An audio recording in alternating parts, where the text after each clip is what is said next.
నిర్మల్ జిల్లాలో ఉన్న కడెం మండలంలోని కొత్త మద్దిపడగ గ్రామ శివార్లలో నిర్మిస్తున్న పునరావాస గృహాల వద్ద గ్రామస్తులు నిరసన కార్యక్రమాన్ని చేపట్టారు. ప్రభుత్వ ఆదేశాల మేరకు అటవీ ప్రాంతం నుండి మైదాన ప్రాంతానికి రావడానికి సిద్ధమైన నేపథ్యంలో ప్రభుత్వం నిర్మిస్తున్న పునరావాస గృహాలలో నాణ్యతా లోపం కొట్టొచ్చినట్లుగా కనబడుతోందని ఆవేదన వ్యక్తం చేశారు. ఇళ్లకు ప్లాస్టింగ్ వేసే క్రమంలో సిమెంట్ తక్కువ వేశారని, సెప్టిక్ ట్యాంక్ నిర్మాణం కూడా నాసిరకంగా ఉందని తెలిపారు. ఇళ్లను నిర్మిస్తున్న కాంట్రాక్టర్పై తక్షణమే చర్యలు తీసుకోవాలని మైసంపేట గ్రామస్తులు కోరారు. ఉమ్మడి ఆదిలాబాద్ జిల్లాలో విస్తరించి ఉన్న కవ్వాల పెద్ద పులుల సంరక్షణ కేంద్రాన్ని 2012లో ప్రభుత్వం ఏర్పాటు చేసింది. పెద్ద పులులు నివాసానికి అనువైన అటవీ ప్రాంతం ఉందని గుర్తించిన అటవీశాఖ అధికారులు పెద్ద పులుల సంఖ్య పెంచేందుకు తగిన చర్యలు తీసుకున్నారు.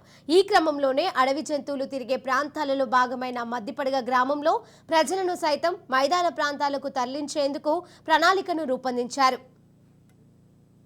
సెప్టిక్ ట్యాంక్లో అది లేదు, మళ్ళీ ప్లాస్టింగ్ లేదు, కింద మొత్తం చేసి చిన్న పైప్ వేస్తున్నారు. మొత్తం రింగ్స్ మళ్ళీ 5 ఫీట్లో వేసిండ్రు సార్. అది మరి 5 ఫీట్లు సరిపోతుంది. 5 ఫీట్లు ఉన్నది. మరి చూడ అక్కడ మొత్తం దానికి క్యూరింగ్ లేదు, దానికి ఏం లేదు, నీళ్ళు పోయలే, అట్లా మొత్తం చేసేసి క్వాలిటీ లేదు, ఏం లేదు. మరి ఇక్కడ